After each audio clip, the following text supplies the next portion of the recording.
सभी को good morning.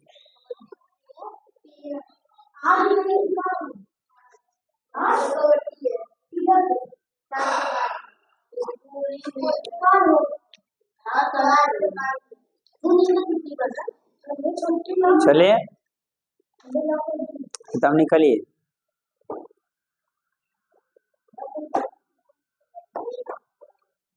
ये आभाज्य गुणनखंड करने आ गया सबको ना।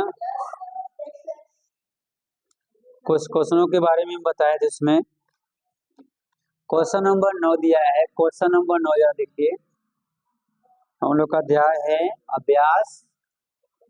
अभ्यास 10 भी चल रही है, अभ्यास 10 भी, और क्वेश्चन नंबर 9 है।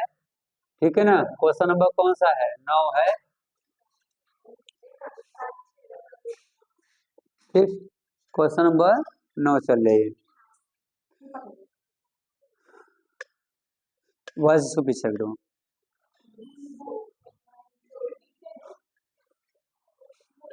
तो 10 बी में हम लोग ये क्वेश्चन दिया है, कहता है कि 80 से लेकर के 90 के बीच में। पहले हम एक काम करते हैं, 80 से 90 के बीच में क्या क्या आएगी वो लिख देता हूँ। 80 आ गया, 81, 82, 83, 84, 85, 86, 87, 88, 89 और 90। वो कहा है सवाल में कि 80 से लेकर के कहाँ तक 90 के बीच में आभाज्य संख्याएं बताइए। तुम बताओ आभाज्य संख्या किससे कहते हैं?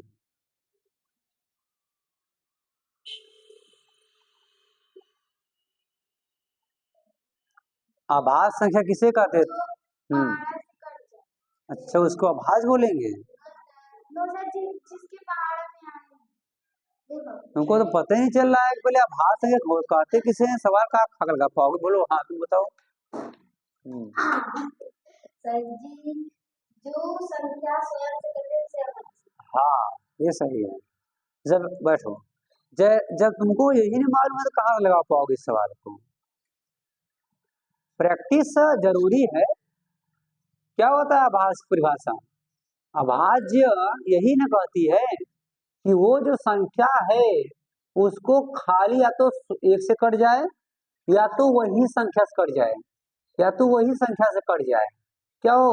कट जाए, या फिर आप चाहो लिख सकते हो विभाजित हो जाए, मतलब उसके अलावा किसी अन्य से विभाजित ना हो पाए।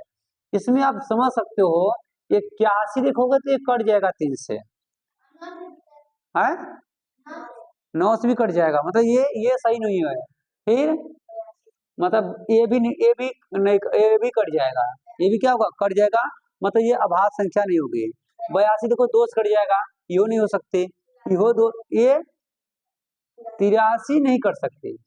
83 संख्या नहीं कर सकती, क्योंकि 83 या तो एक से कटेगी या तो स्वयं से कटेगी। मतलब ये मेरा एक आंसर मिल चुका है कि वो 80 और 90 के बीच में एक 83 है जो अभाज्य संख्या है। और देखो 84 2 से कट जाएगा, 85 एक से कटेगा, 3 से कट जाएगा, 3 दूनी 6, 5 कट जाएगा, हाँ 5 कट जाएगा। कितने कट जाएगा? 5 से, यो नहीं हो सकता। 87 ये 2 से कट जाएगा, 87 सर 87 भी सही है। 87 2 से कट जाएगा, 87 2 से नहीं कट सकता है, कट जाएगा। बोलो 87 2 से कट जाएगा नहीं कट जाएगा? कट जाएगा। 87 2 से नहीं तो 3 से कट जाएगा। देखो 3 दूनी 6 और 3 27 कट गया। 87 अभाज्य नहीं है, वो तो विभाज्य है, अविभाज्य है ये तो मतलब 87 भी निकट जा रही है, 88 भी कट जाएगी, 89 ये नहीं कटेगी, है ना, ये नहीं कटेगी। तो हमारे ये 2 आंसर सही हैं, एक 83 और एक 89। कौन सा सही होगा? चौथा ऑप्शन सही हो जाएगा इसमें, इसका 83 और 89 दिया है। बात समझ आया? अभाज्य संख्या ऐसी संख्या कहते हैं जो एक से अथवा स्वयं से कट जाए। लेकिन भाज्य संख्या किसे कहते हैं? भाज्य जो कई संख्याओं से कट जाए। या फिर जिनके कई अपवर्तक हों, कई अपवर्तक हों। अपवर्तक मतलब जो कट जाए, जिससे जिससे कटेगा वो अपवर्तक है। भुला मत जाओ, कुछ क्वेश्चन को लगा रहे हो तो अच्छे से क्वेश्चन चेक करो। अब हमको बताओ, कुछ भरना वाला दिया है, जरा भरने वाले पे ध्यान दो, भरने वाले पे ध्यान दो, क्या दिया है हुआ।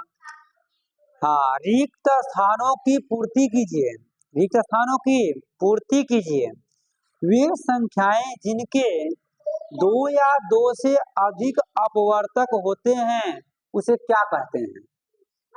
भाज्य संख्या सही आंसर है। क्या बोलेंगे? भाज्य, क्योंकि वो कई संख्याओं से कट जा रहे हैं इसलिए वो हमको भाज्य कहेंगे। अगला क्वेश्चन, वे संख्याएं जिनके अपवर्तक एक और स्वयं संख्या हो, अभाज्य संख्या, एक व स्वयं संख्या हो, अभाज्य संख्या हो जाएंगे।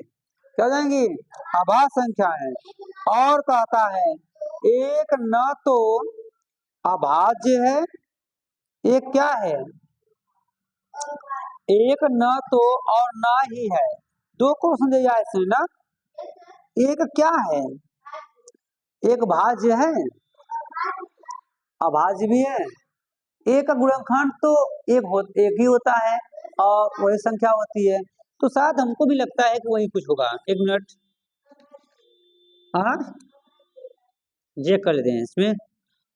बिल्कुल, एक न तो भाज्य है और ना ही अभाज्य है।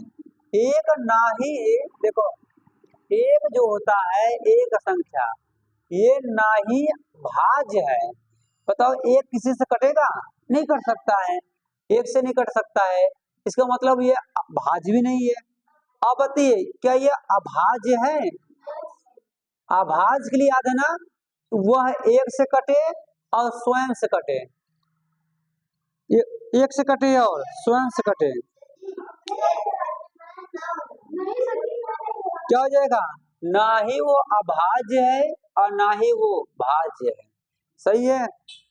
अगला क्वेश्चन दिया है 7, 14, 21, 28 किसके अपवर्त हैं? 7 के।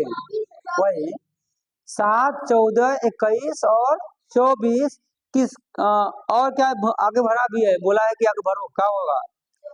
तो 7 से 7, 7 19 14, 7 21 28 ना, 7 3 21 28 28 ने 24 दिया है। हाँ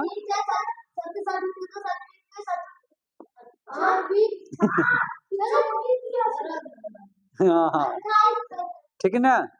एक संख्या के अपवर्त अगर हैं तो वह 7 है, 14 है, 21 है, 28 है, तो वह संख्या क्या होगी? 7 हो गई। वो संख्या क्या होगी? 7 हो गई। बस कंप्लीट हुआ आपको क्वेश्चन। इसमें बताइए, आंसर क्लियर है?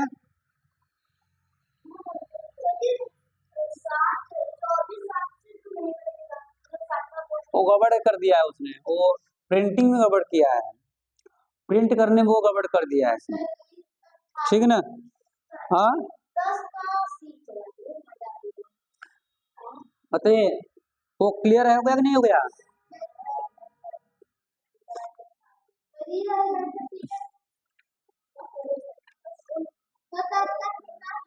हाँ सी वाला, सी वाले में आपको 3 चीज पढ़ना है। नहीं, पहले आपका क्वेश्चन चलेगा हमारे साथ, इसके पर चलेगा घर पर आपके साथ। हमारा तीन चीज पूछा हमसे, अपवर्तक, अपवर्तक, इन दोनों तीनों की चीज समझना पड़ेगा हमको। दूसरा दिया है समापवर्तक, समापवर्तक, समापवर्तक, और तीसरा दिया है महत्तम समापवर्तक। तीसरा क्या दिया है? महत्तम समापवर्तक, महत्तम समापवर्तक, महत्तम समापवर्तक। इन तीनों चीज को बताना है तुमको, तीनों चीज को बताना है।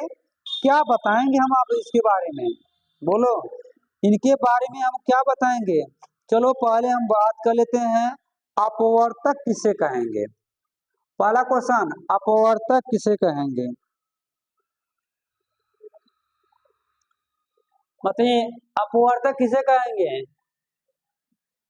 अपवर्तक वह संख्या होगी, अपवर्तक वह संख्या होगी जो जो किसी को काट सकते हैं, जो किसी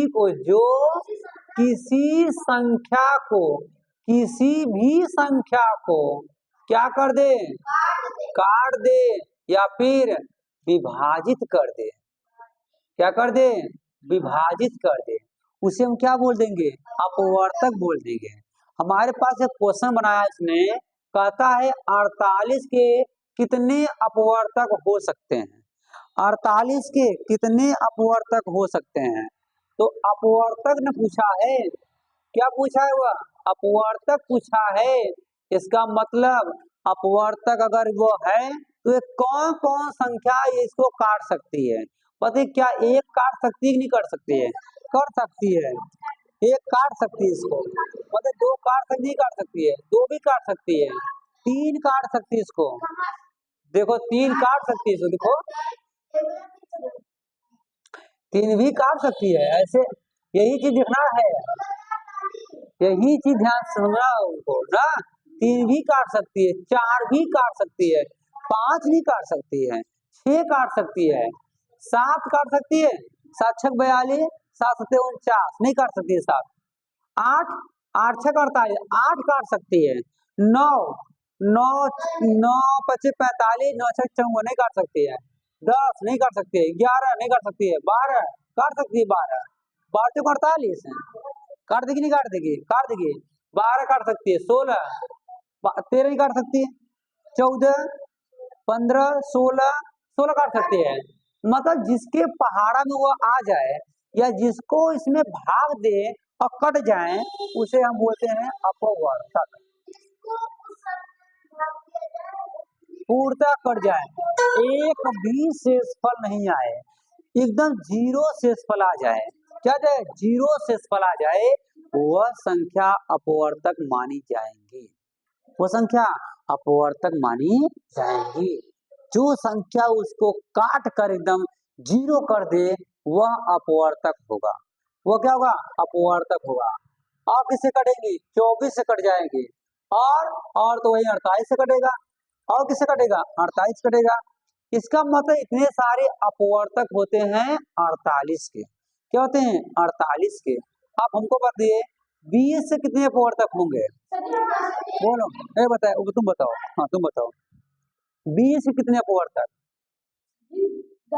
अच्छा, एक नहीं होगा? हाँ तो एक बोलो, एक, हाँ हाँ, 6 से कहाँ कटेगा जी? हाँ 5, और फिर 6 बोल दिया। अपवर्तक वह है जिसका भाग इसमें दे दिया जाए, वो पूरा कट जाए। 10, हाँ 10,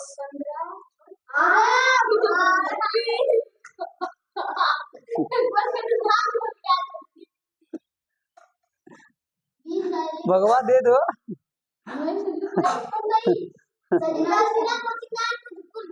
हाँ यही होता है क्लास में करने का मतलब। बोलो 20। आप किसी से नहीं कर देगा ना, बैठ जाओ, सही है। तुम बताओ, चलो तुम बताओ।